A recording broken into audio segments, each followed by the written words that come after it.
Big fight ವಿಶೇಷ ಮತ್ತೆ ಮುಂದುವರಿಸ್ತಾ ಇದ್ದೀನಿ. ಕೇಶವ್ ಸರ್, ಈಗ ಚೈನಾದ ನಡವಳಿಕೆಗಳು, ಈಗ ಬೆಳ್ಳಿ ನಾನು ಉತ್ಪಾದನೆ ಮಾಡ್ಕೊಳ್ತೀನಿ, ನಾನು ಬೆಳ್ಳಿನ ಸ್ಟೋರ್ ಮಾಡ್ಕೊಂಡ್ಬಿಡ್ತೀನಿ, ನಾನು ಆಚೆಗೆ ಬಿಡಲ್ಲ. ಇದು ಬೇರೆ ಬೇರೆ ಕಂಡಕ್ಟರ್ ವಿಚಾರಗಳಲ್ಲೋ, ಬೇರೆ ಬೇರೆ ಎಲೆಕ್ಟ್ರಾನಿಕ್ ಉಪಕರಣಗಳ ವಿಚಾರದಲ್ಲೋ, ಅಥವಾ ಇನ್ನೊಂದು ಕಡೆ ರೇರ್ ಅರ್ತ್ ಮೆಟೀರಿಯಲ್ಸು, ಅವುಗಳನ್ನು ನಾನು ಆಚೆ ಬಿಡಲ್ಲ ಅಂತ ಒಂದು ಪಟ್ಟು ಹಿಡ್ಕೊಂಡಾಗ ಯಾವುದೇ ರೈತ ತಾನು ಬೆಳೆದ ಎಲ್ಲ ಬೆಳೆಯನ್ನು ತಾನೇ ತಿನ್ಕೊಂಡು ಕೂತ್ಕೊಳ್ಳೋಕ್ಕಾಗಲ್ಲ. 500 ಮೂಟೆ ರಾಗಿ ಬೆಳೆದ ಅಂತ ಹೇಳಿ ಅವ್ರ ಮನೆಯವರೊಂದು 10 ಜನ ಇದ್ದರೆ 500 ಮೂಟೆ ರಾಗಿ ತಿನ್ನೋಕ್ಕಾಗಲ್ಲ. ಇವತ್ತಲ್ಲ ನಾಳೆ ಅದನ್ನು ಬಿಡಲೇಬೇಕು. ಇದನ್ನು ನಾವು ಒಂದು ಹಂತಕ್ಕೆ ಎಕನಾಮಿಕ್ಸಲ್ಲಿ ಕೃತಕ ಅಭಾವ ಸೃಷ್ಟಿ, ಕಾಳಸಂತೆ ಅಂತ ಬಂದಾಗ ಆಬ್ವಿಯಸ್ಲಿ ಈಗ ಈರುಳ್ಳಿ ಮೂಟೆಗಳೆಲ್ಲ ಒಂದು ಗೋಡೌನಲ್ಲಿ ಹಾಕ್ಬಿಡ್ತಾರೆ. ಬೆಲೆ ಜಾಸ್ತಿ ಆಗಲಿ 50 ರೂಪಾಯಿ ಆಗಲಿ 100 ರೂಪಾಯಿ 200 ರೂಪಾಯಿ ಆಯಿತು ಕೆ ಜಿ ಅಂದಾಗ ಗೋಡೌನಿಂದ ಆಚೆ ಬಿಡ್ತಾರೆ. ಸೊ ಚೈನಾ ಇವತ್ತಲ್ಲ ನಾಳೆ ತಾನೇನು ಉತ್ಪಾದನೆ ಮಾಡ್ಕೊಂಡಿದ್ಯೋ ಅದನ್ನು ಆಚೆ ಬಿಡೋ ಪರಿಸ್ಥಿತಿ ಬರಲೇಬೇಕಲ್ಲ. ಆಗ ಫ್ಲೋ ಜಾಸ್ತಿಯಾಗಿ, ಆಗ ಅದು ರೇರ್ ಅರ್ತ್ ಮಿನರಲ್ಸ್ ಆದರೂ ಇದೇ ಮಾತು, ಬೆಳ್ಳಿ ಆದರೂ ಇದೇ ಮಾತು, ಅವಾಗ ಅದು ಒಂದು ಕಂಟ್ರೋಲಿಗೆ ಬರಬೇಕಲ್ಲ, ಅಥವಾ ಇಳಿಬೇಕಲ್ಲ ಅಂತ, ಅಥವಾ ಚೈನಾ ಲಾಭ ಆದರೂ ಮಾಡ್ಕೋಬೇಕಲ್ಲ ಈ ಒಂದು ವಿಚಾರದಲ್ಲಿ ಆಚೆ ಮಾರಿ. ಇದು ಒಂಥರ ಟ್ರಿಕ್ಕಿ ಸಿಚುವೇಶನ್ ಹೇಳ್ತಿರುವಂತಹದ್ದು. ಕಾಮನ್ ಮ್ಯಾನ್ ಆಗಿ ಯೋಚನೆ ಮಾಡಿದ್ರೆ ಅಥವಾ ಒಂದು ವಿಶ್ಲೇಷಕರಾಗಿ ಯೋಚನೆ ಮಾಡಿದ್ರೆ ಸರಿ ಅನ್ಸುತ್ತೆ. ಆದ್ರೆ ನೀವು ಇದನ್ನ ಇನ್ನೊಂದು ಸ್ವಲ್ಪ ಡೀಪರ್ ಆಗಿ ಇದನ್ನ ಯೋಚನೆ ಮಾಡಿದ್ರೆ, ಈಗ ಚೈನಾ ಅದನ್ನ ನಾನು ಎಕ್ಸ್ಪೋರ್ಟ್ ಮಾಡಲ್ಲ ಅಂತ ಹೇಳ್ತಿದೆ ಅಷ್ಟೇ. ಅಂದ್ರೆ ಯಾವುದೇ ದೇಶ ಆ ಟೈಮಲ್ಲಿ ಅದರದ್ದು ಹೆಂಗೆ ನಾನು ಅದರಿಂದ ನನ್ನ ಹತ್ರ ಇರುವಂತಹ ರಾ ಮೆಟೀರಿಯಲ್ಸ್ ಇಂದ ಅಥವಾ ನನ್ನ ಹತ್ರ ಇರುವಂತಹ ಪೊಟೆನ್ಶಿಯಲ್ ಇಂದ ಹೇಗೆ ಅಡ್ವಾಂಟೇಜ್ ತಗೋಬೇಕು ಅನ್ನೋದನ್ನ ನೋಡಕ್ ಟ್ರೈ ಮಾಡ್ತಾ ಇದೆ. ಸೊ ಇದು ಒನ್ಸಿನ ಟ್ರಂಪಿನ ಹುಚ್ಚಾಟ ಕಡಿಮೆ ಆದ್ರೆ ಅದನ್ನು ಇಲ್ಲ ನಾನು ಎಕ್ಸ್ಪೋರ್ಟ್ ಮಾಡ್ತೀನಿ ಅನ್ನೋದನ್ನು ಆಗ್ಬಹುದು. ಆದ್ರೆ ಇಲ್ಲಿ ಒಂದು ವಿಚಾರನ ನಾವು ಮರಿಬಾರ್ದು. ಏನು ಅಂತಂದ್ರೆ, ಈ ಇಂಡಸ್ಟ್ರಿ ಕೈಗಾರಿಕೆಗಳಿಗೆ ಇದರದ್ದು ಸಿಲ್ವರಿನ ಬೇಡಿಕೆ ಏನಾಗ್ತಾ ಇದೆ, ಅದು ಹೆಚ್ಚಾಗ್ತಾ ಇದೆ ಅನ್ನೋದನ್ನ ಮರಿಬಾರ್ದು.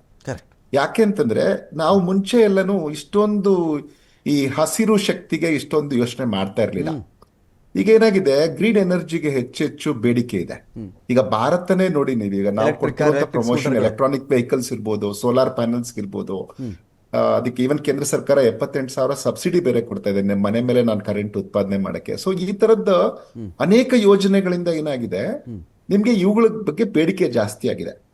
ಸೊ ಬೇಡಿಕೆ ಜಾಸ್ತಿ ಆದ್ರೆ ಒಂದು ಸೋಲಾರ್ ಪ್ಯಾನಲ್ ಒಂದು 20 ಗ್ರಾಮ್ ಸಿಲ್ವರ್ ನ ಯೂಸ್ ಮಾಡುತ್ತೆ, ಒಂದು ಪ್ರತಿ ಸೋಲಾರ್ ಪ್ಯಾನಲ್. ಇನ್ನೊಂದು ಎಲೆಕ್ಟ್ರಿಕ್ ವೆಹಿಕಲ್ಸ್ ನೋಡಿದ್ರೆ ನೀವು ಒಂದು 25ರಿಂದ 50 ಗ್ರಾಮ್ ವರ್ಗೂ ಅದು ಎಲೆಕ್ಟ್ರಾನಿಕ್ಸ್ ನ ಯೂಸ್ ಮಾಡುತ್ತೆ. ಮತ್ತೆ ಅದನ್ನ ಚಾರ್ಜ್ ಮಾಡಕ್ಕೆ ಏನಿದೆ ಅದನ್ನ ಯೂಸ್ ಮಾಡುತ್ತೆ.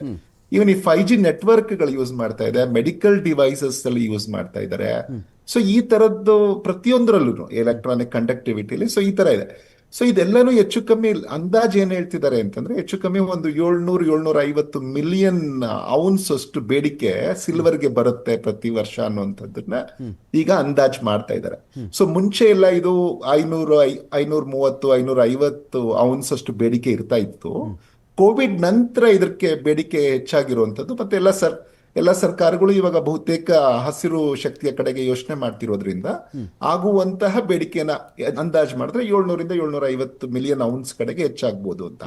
ಸೊ ಹಿಂಗೆ ಹೆಚ್ಚಾದಾಗ ಇವನ್ ನಮ್ಮಲ್ಲಿ 5G ಬೇಡಿಕೆ ನೋಡಿ ಎಷ್ಟೊಂದು ಜಾಸ್ತಿ ಇದೆ. ಟೆಲಿಕಾಂ ಇಂಡಸ್ಟ್ರಿ ಯೂಸ್ ಮಾಡೋದಿರ್ಬೋದು, ಈಗ ನಮ್ಮಲ್ಲಿ ಕೂಡ EV ಜಾಸ್ತಿ ಆಗ್ತದೆ. ಸೊ ಇದರಿಂದ ಏನಾಗುತ್ತೆ, ಸಿಲ್ವರ್ಗೆ ಬೇಡಿಕೆ ಜಾಸ್ತಿ ಆಗ್ತಾ ಹೋಗುತ್ತೆ. ಸರ್, ಇನ್ ಬಿಟ್ವೀನ್ ಒಂದು ಬೆಳವಣಿಗೆ ಆಯ್ತು ಕೇಶವ್ ಸರ್, ಇನ್ ಬಿಟ್ವೀನ್ ಒಂದು ಬೆಳವಣಿಗೆ ಆಯ್ತು. ಈ ಯುರೋಪಿಯನ್ ದೇಶಗಳು ಅಂತ ಬಂದಾಗ ಈ EV ಎಲೆಕ್ಟ್ರಿಕಲ್ ವೆಹಿಕಲ್ಸ್ ಬರ್ತಾವಿದೆಯಲ್ಲ, ಇವುಗಳ ವಿಚಾರದಲ್ಲಿ 100% ಇದೇ ವೆಹಿಕಲ್ ಮಾಡ್ಬಿಡ್ಬೇಕು ನಾವು, 95% ಇದೇ ವೆಹಿಕಲ್ ಇರಬೇಕು ಇನ್ನು 5 ವರ್ಷದಲ್ಲಿ 3 ವರ್ಷದಲ್ಲಿ ಒಂದು ಗೋಲ್ ಇಟ್ಕೊಂಡಿದ್ವು. ಆಲ್ ಆಫ್ ಅ ಸಡನ್ ಅದನ್ನು ರೆಡ್ಯೂಸ್ ಮಾಡಿಕೊಂಡು ಇಲ್ಲ ಆ ಥರ ನಾವು ಮಾಡೋಕ್ಕಾಗಲ್ಲ, 70% 60% ಮೇಲಿರಲಿ, ಇದು ತೀರಾ 95% ಹೋಗಬಾರ್ದು ಅಂತ ಕಾರಣಗಳು ಬೇಕಾದಷ್ಟಿದೆ. ಈ ಪ್ಯಾನಲ್ಗಳ ವಿಚಾರ, ಬ್ಯಾಟ್ರಿ, ಎಲೆಕ್ಟ್ರಾನಿಕ್ ವೇಸ್ಟ್ ಮ್ಯಾನೇಜ್ಮೆಂಟ್ಗಳ ವಿಚಾರ ಅಷ್ಟು ಸುಲಭ ಇಲ್ಲ ಇದು. ಅಂದರೆ ಪೆಟ್ರೋಲ್ ಡೀಸೆಲ್ ವೆಹಿಕಲ್ಗಳ ಮರಣಶಾಸನ ಅಂತ ಹೇಳಲಾಗ್ತಾ ಇತ್ತಲ್ಲ, ಆ ಮಾತುಗಳನ್ನು ಅವರೇ ವಾಪಸ್ ತಗೊಳ್ಳೋ ಮಟ್ಟಕ್ಕೆ ಬಂದಿದ್ದಾರಲ್ಲ. ಸೊ ಅದರಿಂದ ಚೇಂಜಸ್ ಏನಾದರೂ ಆಗಬಹುದಾ ಅಂತ?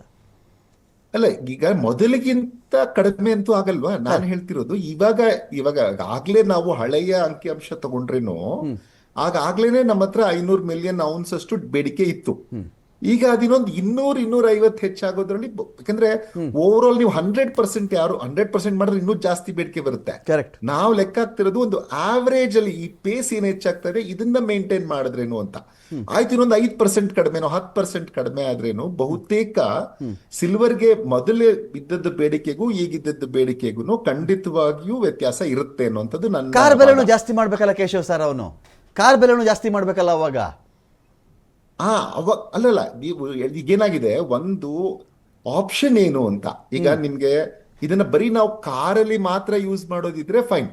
ಈಗ ನೀವು ಪ್ರತಿಯೊಂದರಲ್ಲೂ ಮೆಡಿಕಲ್ ಇದ್ರ ಎಕ್ಸ್ಪೆನ್ಸಸ್ ಅಲ್ಲಿ ಇರ್ಬೋದು, ಇಲ್ಲ 5G ಫೋನ್ ಅಲ್ಲಿ ಇರ್ಬೋದು, ಇಲ್ಲ ಸೋಲಾರ್ ಪ್ಯಾನಲ್ಸ್ ಅಂತೂ, ಒಂದು ಎಲೆಕ್ಟ್ರಿಕ್ ವೆಹಿಕಲ್ಸ್ ಬಗ್ಗೆ ಮಾತಾಡ್ತೀವಿ, ಸೋಲಾರ್ ಪ್ಯಾನಲ್ಸ್ ಬಗ್ಗೆ ನಮ್ಮಂತ ದೇಶಗಳಲ್ಲಿ ಖಂಡಿತ ಬೇಡಿಕೆ ಇದ್ದೇ ಇರುತ್ತೆ. ಯಾಕೆಂದ್ರೆ ನಾವೀಗ ಸೂರ್ಯ ಒಂದು ಇದನ್ನ ಶಕ್ತಿಯನ್ನ ಬಳಸ್ಕೋಬೇಕು ಅನ್ನೋಂಥದ್ದು ಇರೋದ್ರಿಂದ, ಯಾಕೆಂದ್ರೆ ನಾವು ರಿನ್ಯೂವಬಲ್ ಎನರ್ಜಿ ಕಡೆಗೆ ಇದು ಅನೇಕ ಬೆಳವಣಿಗೆ ಹೊಂದುತ್ತಿರುವಂತ ರಾಷ್ಟ್ರಗಳ ಕಥೆಯು ನಮ್ಮಂತೆ ಅವರು ಯೋಚನೆ ಮಾಡ್ತಾ ಇರೋದ್ರಿಂದ ಒಂದಷ್ಟು ಬೇಡಿಕೆ ಖಂಡಿತ ಹೆಚ್ಚಾಗುತ್ತೆ. ಪೂರ್ತಿಯಾಗಿ ಇಲ್ಲ ಆಯ್ತು ಇದೆಲ್ಲ ಆಗಿದೆ ಇನ್ನ ಮೇಲಿಂದ ನಾವು ಕಡಿಮೆ ಮಾಡೋಣ, ಇದ್ರದ್ದು ನಾನು ಹೇಳ್ತಿರೋದು ಇವಿ ಎಲ್ಲಾನು ಪರ್ಫೆಕ್ಟ್ ಅಂತ ಅಲ್ಲ, ಬಟ್ ಬೇರೆ ಆಪ್ಷನ್ಸ್ ಅದು ಬಿಟ್ಟು ಇದೆ ಅನ್ನುವಂಥದ್ದನ್ನು ಒಪ್ಕೊಳ್ತಾ, ಬಟ್ ಬೇಡಿಕೆ ಖಂಡಿತ ಹೆಚ್ಚಾಗುತ್ತೆ. ಈಗಾಗಲೇ ಅನೇಕ ಇವರು ಲೆಕ್ಕ ಹಾಕಿರೋದ್ರ ಪ್ರಕಾರ ಮುಂಚೆ ಎಲ್ಲ ನೋಡಿ, ಈಗ ಬೆಳ್ಳಿಗೆ ಹೋಲಿಸಿದ್ರೆ ಬಂಗಾರ ಬೆಳ್ಳಿಗೆ ಹೋಲಿಸಿದ್ರೆ ಬಂಗಾರದ ಬೆಲೆ ಬೆಳ್ಳಿ ಬೆಲೆ ತುಂಬಾ ಹೆಚ್ಚಾಗಿದೆ.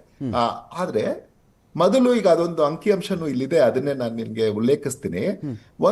ಮೊದಲು 100:1 ಇರ್ತಾ ಇತ್ತು ಅಂತ ಹೇಳ್ತಾರೆ. ಅಂದ್ರೆ ಕಳೆದ ಏಪ್ರಿಲ್ 2025ಗೆ 100:1 ಗೋಲ್ಡ್ ಮತ್ತೆ ಸಿಲ್ವರ್ ಪ್ರೈಸ್ ಇದ್ರೆ, ಇವತ್ತು ಅದು 57:1 ಇದೆ ಆ ರೇಷಿಯೋ ಅಂತ ಮಾತಾಡ್ತಾರೆ.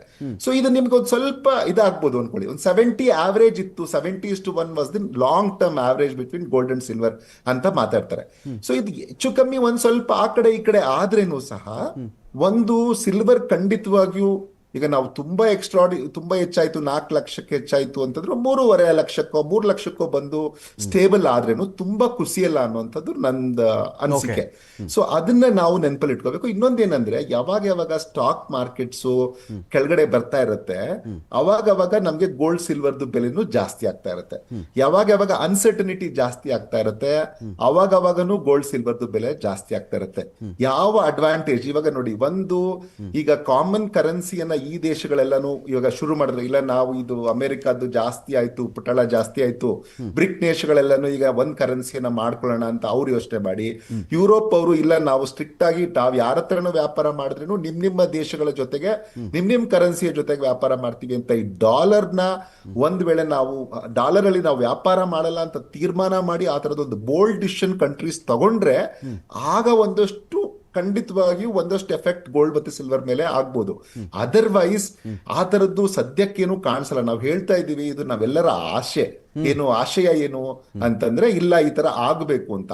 ಆದಾಗ್ಲೂ ಸಹ ಒಂದ್ ವೇಳೆ ಆಯ್ತು ಅಂತ ಇಟ್ಕೊಳ್ಳೋಣ, ಹೈಪೋಥೆಟಿಕಲಿ ಬ್ರಿಕ್ ದೇಶಗಳೆಲ್ಲ ಒಂದಾಯ್ತು, ಟ್ರಂಪ್ನ ನಿರ್ಧಾರಗಳನ್ನ ಇದ್ ಮಾಡಿದ್ರೇನು ಸಹ ಇದು ಓವರ್ ಆಲ್ ಏನು ತುಂಬಾ ಕಡಿಮೆ ಆಗಲ್ಲ ಅನ್ನೋಂಥದ್ದು ನನ್ನ ಜಡ್ಜ್ಮೆಂಟ್. ಯಾಕಂದ್ರೆ ಒಂದಷ್ಟು ಮಾರ್ಜಿನ್ ರೆಡ್ಯೂಸ್ ಆಗ್ಬೋದು, ಆದ್ರೆ ತುಂಬಾ ರೆಡ್ಯೂಸ್ ಆಗಲ್ಲ. ಒಂದ್ ವೇಳೆ ಆ ತರ ರೆಡ್ಯೂಸ್ ಇಂಡಿಯಾ ಸಿಚುಯೇಷನ್ ಅಲ್ಲಿ ಆ ತರ ರೆಡ್ಯೂಸ್ ಆಗಿದ್ದಿದ್ರೆ ಬಹುಶಃ ಬೇರೆ ರೀತಿಯಲ್ಲೇ ಆಗಿರ್ತಾ ಇತ್ತು. ಯಾಕಂದ್ರೆ ನೀವು ನೋಡಿ, ಗೋಲ್ಡ್ ನ ಡಿಮಾಂಡ್ ಯಾವಾಗ್ಲೂ ಕಡಿಮೆ ಆದಾಗೂ ಜನ ಏನ್ ಮಾಡ್ತಾರೆ, ಕಡಿಮೆ ಆಗಿದೆ ಅಂತ ತಗೊಳ್ತಾ ಇರ್ತಾರೆ, ಅವಾಗ ಮತ್ತೆ ಹೆಚ್ಚಾಗುತ್ತೆ.